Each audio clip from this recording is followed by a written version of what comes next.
مسجد خطیب، استاد دکتور نجیب الله صالح د ننګرهار پوهنتون استاد مولوی عطا الله نعیمي د کونړ د ننګرهار پوهنتون استاد انجینر شفیق الله زاید د اریانا پوهنتون استاد، ډاکټر وحید الله مصلح د روداتو، ډاکټر باز محمد د خوږیاڼو د لوخی، محترم استاد اجي حبیب الله زیار او مولوی محمد اسماعیل مشفق چې کته د قصبه کې جمعات کې خطیب دی او استاد دی، او استاد عبدالوکیل کګي د خوږیاڼو.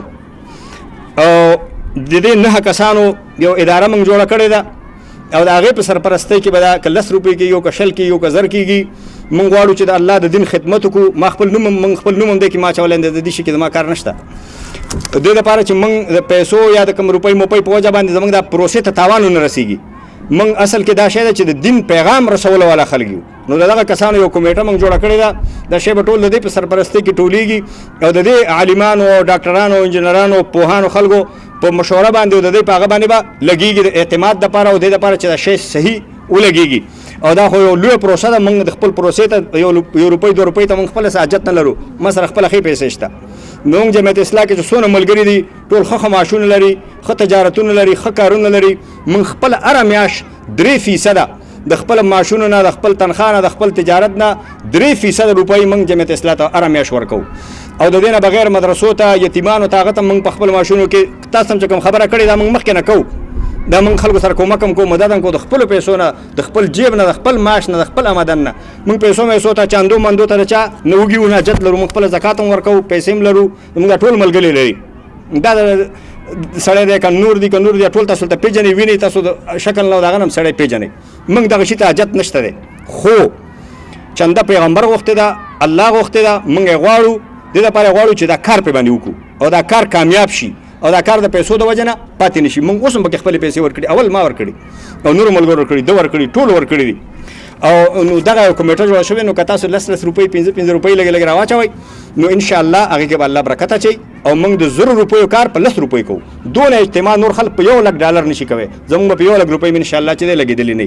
دا ټول د الله د مدد کار دی او د دین د مدد کار دی او د الله برکت اچوي. دا د خیر او د برکت کار دی. موږ ډېرو پیسو ته حاجت مجد نه لرو او نه د پیسو ډېر شوقیان یو. موږ یو عزم کړی دی او اراده مو کړې ده او خپل عزم او اراده په دې شیانو باندې خرابو نه.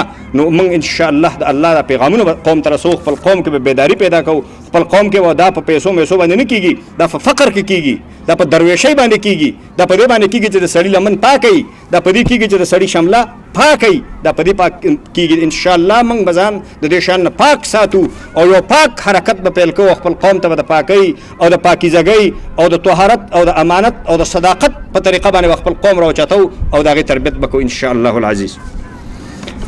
دوم اعلان دا دی چې سبا پروګرام به 2:30 بجو شروع کېږي. اخري دی، د پنجشنبې ورځ ده چې لږ وخت خلاص شي او یو 2 ورونه عالمان 10 دقیقې خبره به هغې هم کوي. نو چې هر سړی بیا خپل کورونو ته ځي، بعضې مامورین کورونو ته ځي، بعضې لغمان ته ځي، بعضې کونړ ته ځي، بعضې روداتو ته ځي، شینوارو ته به ځي، خوږاڼو ته به ځي چې وخته لږ هغه شي. نو دې لپاره به سبا 2:30 بجې انشاءالله 2:30 بجې به ټول حاضرېږي که نه. او سبا به 2:30 بجې هغه درس حدیث هم نه وي، بس 2:30 بجې به زما درس شروع کېږي 3:30 پورې. او 3:30 نه پس به 4 پورې خبره وشي، دعا به وشي. په دې خبره باندې پوه شو که پوه نه شوې؟ زنانه هم دا خبره واورئ، سبا درس 2:30 بجې شروع کېږي، په ټیم لږ راشئ. او نن هم بعضې خلک ناوخته راغلو. ما اول کې ویلي چې دا صنف دی او صنف کې بیا معلم پکارېږي چې شاګرد ناوخته راشي. دا کانفرانس نه دی چې بس صادر دې پوګه اچولی 4 وخت راغلی او 4 وخت رانغلی، په وخت به راځې. دا خو صنف دی. دا خو موږ اول نه ویلو چې دا درس دی او دا صنف دی، دا کانفرانس نه دی، جلسه نه ده، د کې سټیج نشته دی، د کې چا نوم اخیستل نشته دی، زما نوم هم د چا یاد نه دی، دا موږ نوم نه کوو. دا درس دی د قرآن. نو په وخت باندې به انشاءالله سبا 2:30 بجې راشي. دعا وکړئ.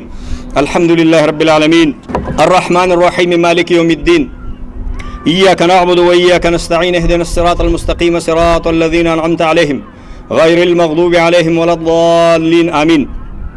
یا الله رب العالمین خدای دې حاضر مجلس ته خدای ته اجر ورکې. یا الله ته برکتونه ورکې. یا الله رب العالمین په دې خار باندې خپل رحمت او برکت نازل کړي. یا الله خدای دا ستا غیرتی بندگان دي، ته ډېر غیرتی. خدای دا ستا دونه غیرتی بندگان دي چې سوا ټول خار بندي. یا الله دا ستا غیرتی بندگان دي، خدای ته ډېر غیرتی. خدای دې سره رحم په باندې وکړي، خدای کرم په باندې وکړي. یا الله پروردګارا خدای ته په دې خپل بندگانو رحم وکړي، خدای ته په دې باندې کرم وکړي. بعض خلکو خطونه لیږلي دي دعاګانو دپاره. خدای هغه خطونه ټول تا ته معلوم دي، نومونه تا ته معلوم دي. چا چې د دعا درخواست کړی دی، خط لیږلی دی، یا په خوله ویلي دی یا الله د هغې حاجتونه قبول کا، یا الله رب العالمین د هغې حاجتونه قبول کا. یوې ښځې یو زنانه زمونږ خور طرف نه خط راغلی، خدای د هغې حاجت قبول کا، خدای مشکلات حل کا، خدای مسایل حل کا. یا الله خدای مسکینان مریضان ته شفا ورکې، یا الله خدای مریضان ته شفا ورکې. خدای د کافرانو بند باندې چې کوم مسلمانان بندیان دي، یا الله رب العالمین بندیانو ته نجات ورکې. یا الله افغانانو کې اتفاق او اتحاد پیدا کړي. خدای کرم او رحم په موږ باندې وکړي. یا الله په موږ فضل وکړي. یا الله د مشرقي خلکو تا سره ډېر غیرت وکړه. یا الله خدای د دې جلال آباد خلکو خدای ستا په دین باندې ډېر غیرت کړی دی. خدای دونه خدای باچیانو ته نه ټولېږي، خدای دونه خدای حکومتونو ته نه ټولېږي، خدای فقیرانو ته راغونډ شوي، قرآن ته راغونډ شوي، دین ته راغونډ شوي. یا الله ستا بندگان، خدای ستا د بندگان زنانه یا الله څونه لوی کم لګېدلی، خدای تی ویني. یا الله ستا ملایکې ویني، یا الله ستا ملایکې دلته موجود دي. خدایا زما سره الفاظ نشته، یا الله ته چې څونه رحمان او رحیم خپل د رحمتونو سمندرونه یا الله په دې باندې نازل کا. وصلی الله تعالی علی خیر خلقه محمد و آله و اصحابه اجمعین برحمتک.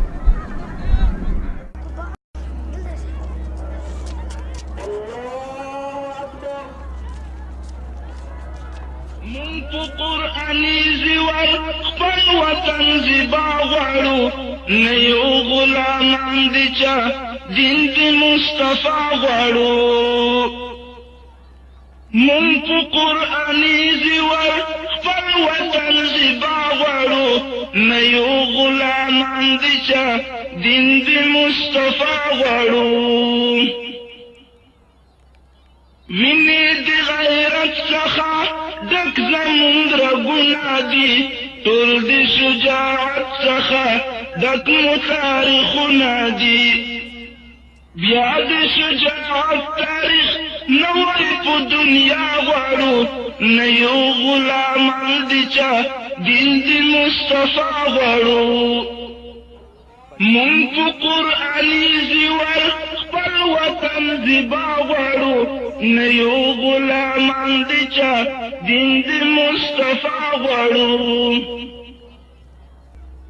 دا د استبداد ژوندون چا په مونږ منلی ده، نه مونږ د ایمان څخه بل قوت بللی ده. نه د استبداد ژوندون چا په مونږ منلی ده، نه مونږ د ایمان څخه بل قوت بللی ده. مونږ په قرآني زیور خپل وطن زیبا غواړو، نه یو غلامان دي چا دین د مصطفیٰ غواړو. یو لاس کې مو توره ده، بل لاس کې قرآن لرو، نه لرو خطره دي چا کلک عزم ایمان لرو. مونږ په قرآني زیور خپل وطن زیبا غواړو، نه یو غلامان دي چا دین د مصطفیٰ غواړو. سره او مال نه تېر یو مونږ مسلمان یو، کفر ته ګنډیر یو ځکه افغانان یو. سره او مال نه تېر یو مونږ مسلمانان یو، کفر ته ګنډیر یو ځکه افغانان یو. دغه تاریخي جنډه هسکه په اسیا غواړو، نه یو غلامان دي چا دین د مصطفیٰ غواړو. مونږ په قرآني زیور خپل وطن زیبا غواړو، نه یو غلامان دي چا دین د مصطفیٰ غواړو. مونږ په قرآني زیور خپل وطن زیبا غواړو، نه یو غلامان دي چا دین د مصطفیٰ غواړو.